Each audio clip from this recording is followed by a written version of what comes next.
Hey everybody, today I'm going to do an oil change on this 2014 Jeep Wrangler Sport.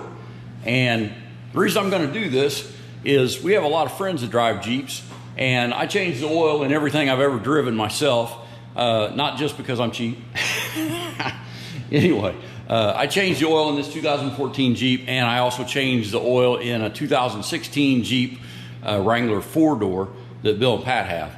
And what I've been amazed with these Jeeps is this is the easiest vehicle that I've ever changed oil in of all the vehicles I've been changing oil in, which have been several. So I want to show you real quick, all that you need to change the oil in one of these Jeeps is the oil that's going to go back in it. I use 5 quarts of 5W20 full synthetic Mobile One, and of course the filter. You need something to drain the oil into. You need a 13 millimeter socket or a wrench. You can use either one to get the oil plug out of the bottom.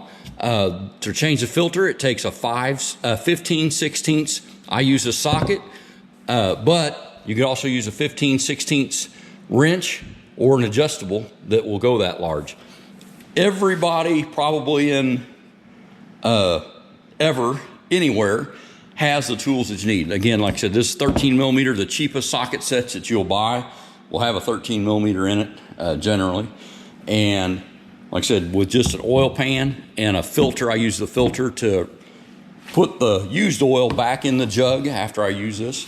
So like I said, this when I started changing the oil in this Jeep when we got it about 2 years ago, I was amazed at how easy it was. This vehicle, of all the vehicles that I've changed oil in, I get the least dirty doing this, and it's honestly the easiest. So a lot of our friends drive these Jeeps that we know that don't change their own oil. So if you were ever considering changing your oil and you drive a Jeep, man, you're missing an opportunity to save a lot of money if you don't do this yourself. And honestly, there's no reason why anybody that can walk around and drive one of these Jeeps can't change the oil themselves. What I'll do also is talk about the savings that you get. So the oil and the filter, the oil was $26 at Walmart. The filter was $10 at Walmart for a total of 36 bucks. The oil change to get this done at Walmart for full synthetic oil is right at $50. So there's $14, which isn't the end of the world, but if you go a lot of places, the oil change can be up as much as 50, or Walmart's are 50. I've seen it as much as 80 bucks. So you can save quite a bit. All right, let's get this done. Okay, so to start with, a Jeep, open the hood, unless you have an accessory lock. See our other video, pretty easy. Raise it up, flip the lever over. Okay, and I should say that when you go to change this oil, you want it to be warm. You may not want it to be like super hot. Just be careful you don't burn yourself on the muffler or anything underneath the vehicle that's warm. All right, and we need now to go underneath the vehicle. Okay, actually I lied. So we're going to go underneath the vehicle. Let me get this someplace where it's still. There we go. Okay, so to access the oil fill is actually right here. But to access the oil filter, you need to remove this cover, and it simply pops up and pulls out.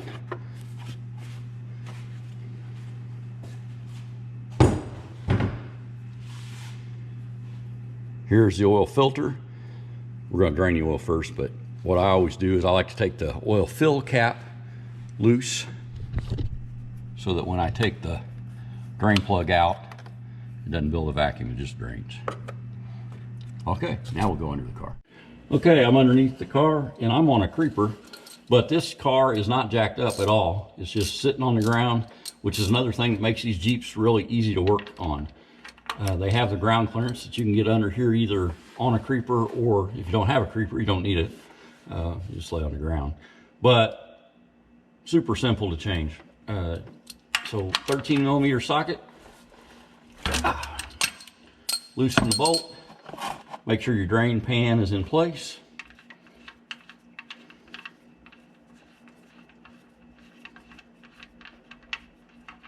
And here comes the oil.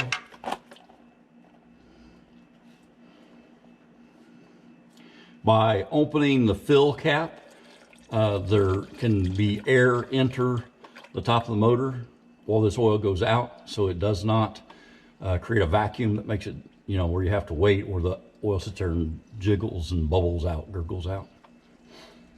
So we'll let that drain. The nice thing about Jeeps is because the filter's on top, when you take this drain bolt out, the filter also will drain.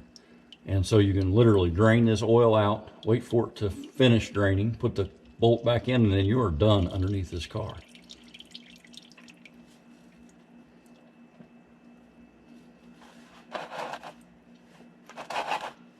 Versus having to use, take the filter out under here, which is where I normally make the biggest mess and get the messiest. Okay, while that's finishing draining, we'll get to the oil filter, which is right here. Again, remember we lifted up and pulled off that cover that covered all this. So I use a 15/16 socket, but 24 millimeter is the same size basically. And also, if you're tool limited, you could actually just do this with an adjustable.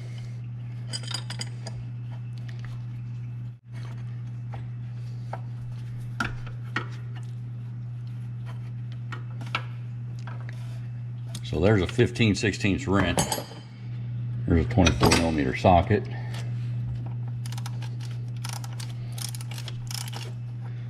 The adjustable you could get in there, but it'd probably be the hardest one. I wouldn't probably recommend the adjustable, it's just kind of awkward.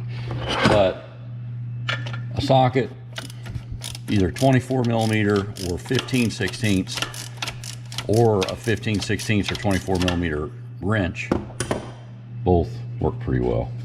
All you're going to do is take this cap off.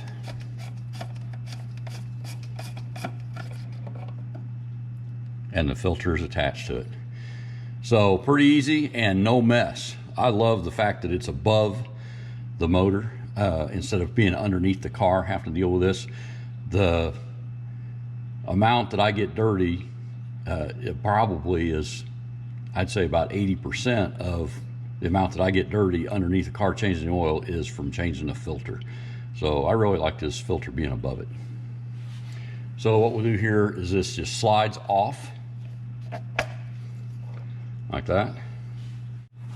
The new filter and new O-ring are in the box, and just like it came out, you slide it on, kind of snaps into the bottom of that. Okay, so pry that O-ring up over the threads.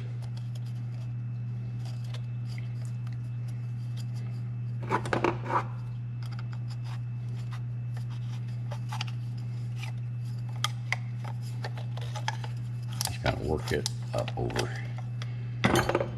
Take it off. Make sure there's a new O-ring in the box. Slide the new O-ring down. Okay, once it's in place, simply screw it back on.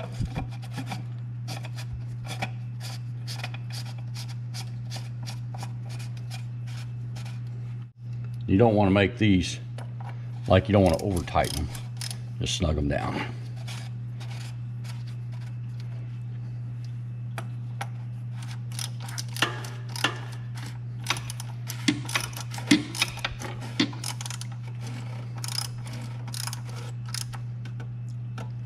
Okay, so now the oil is drained out. We've got the new filter in.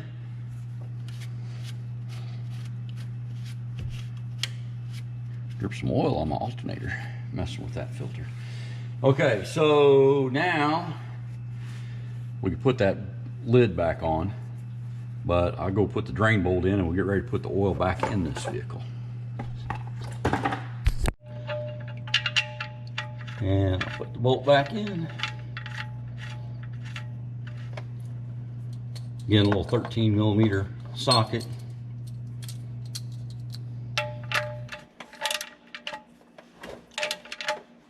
And we're ready to add oil.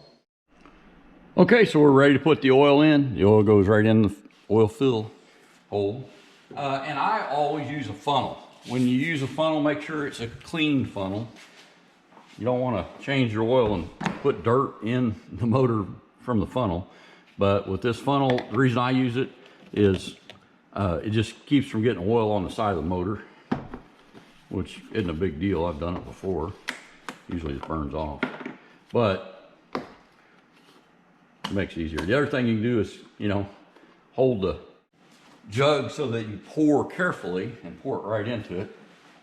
But I found that I'm not that good. So this is how I add it. And you want to add it slow, give it time to run down into the motor. Don't just fill your heads up with oil.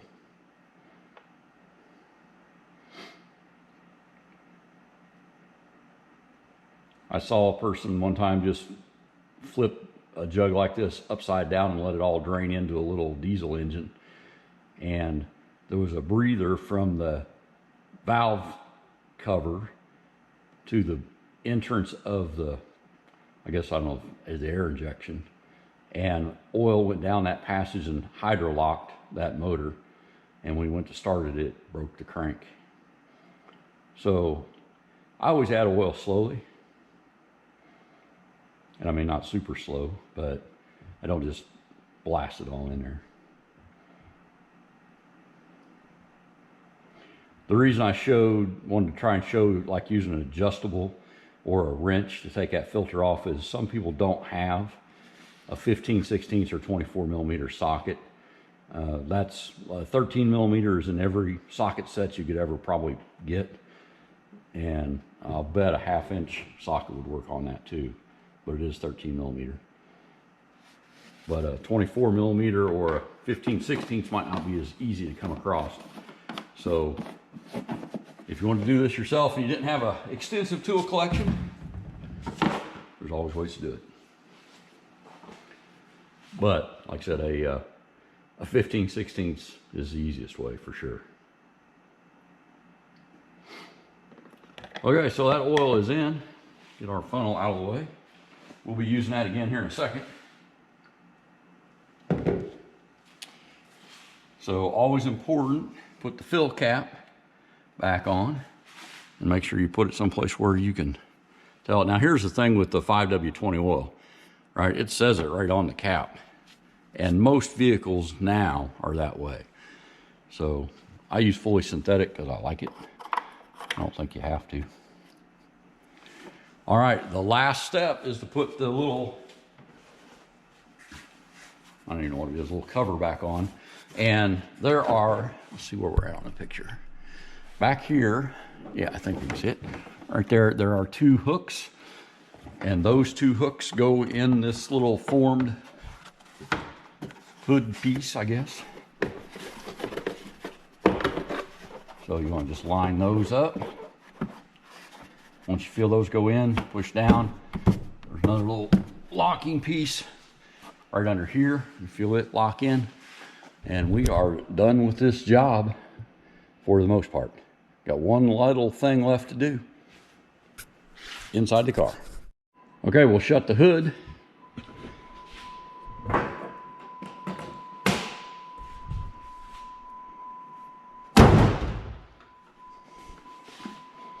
Put our latches on.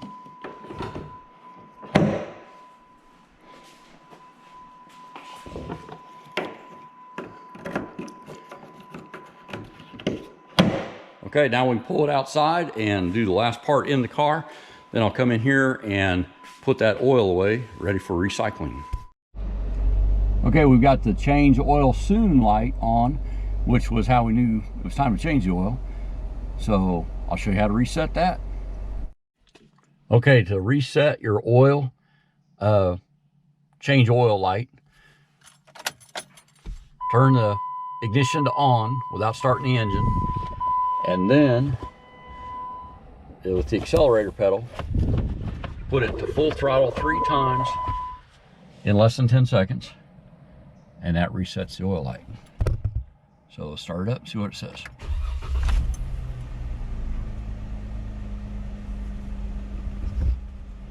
So it's no longer giving us the warning to change our oil. Let's see if it's got a...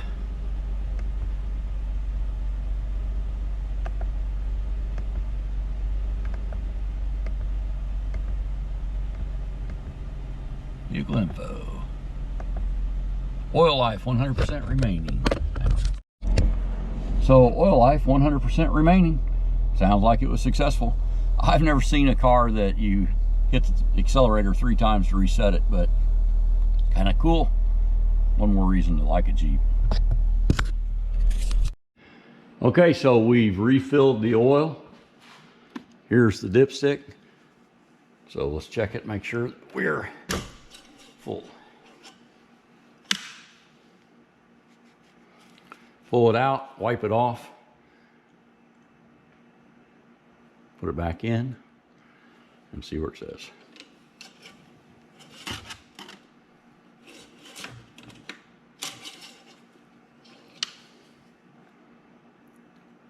And it's right where it should be. Awesome sauce. We got the dinosaur juice to the right level. Or would that be dinosaurs? I think that's dinosaur syrup. Right, Terrell? Okay, so this is like one of the most important parts of this is we want to recycle this oil. We don't want it getting in the environment unless you have a used oil heater, which I do not. So what I do is I put the filter back in the box, and then I'll put that in the bag, plastic bag, just so it doesn't get oil on anything while I'm transporting it. Then back to our funnel, we're going to pour the used oil in the jug that we bought the new oil in, and then we can take it back to Walmart, and they will take both the filter and the used oil and make sure it's recycled and disposed of properly. So here we go. Just be careful so you don't spill it.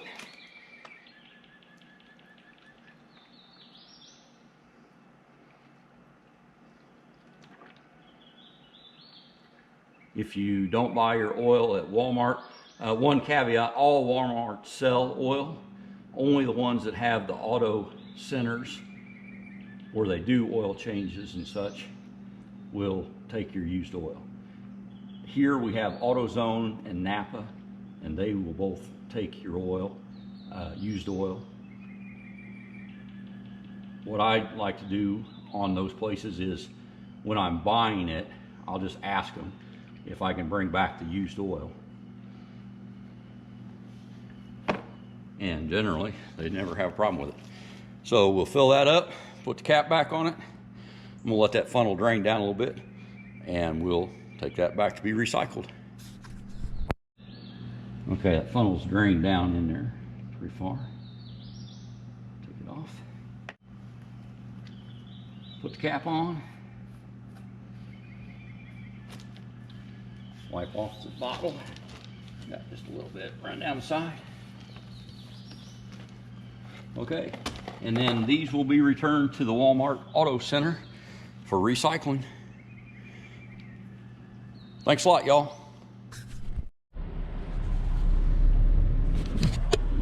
Okay, we're here at the Auto Center of Walmart, and we're going to drop off this used oil.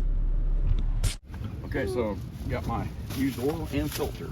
All right.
All right, so that was pretty easy. And really no reason not to recycle that oil. Oh, buddy, can you make it? Hurry up, go, go, go. Good job. Good job. Yeah, 'cause I don't think I can pick you up. Thanks a lot for watching our Jeep oil change and oil recycle video. Thanks a lot for watching. Have a good one, y'all. Don't forget to like, subscribe, and we do love your comments. See ya.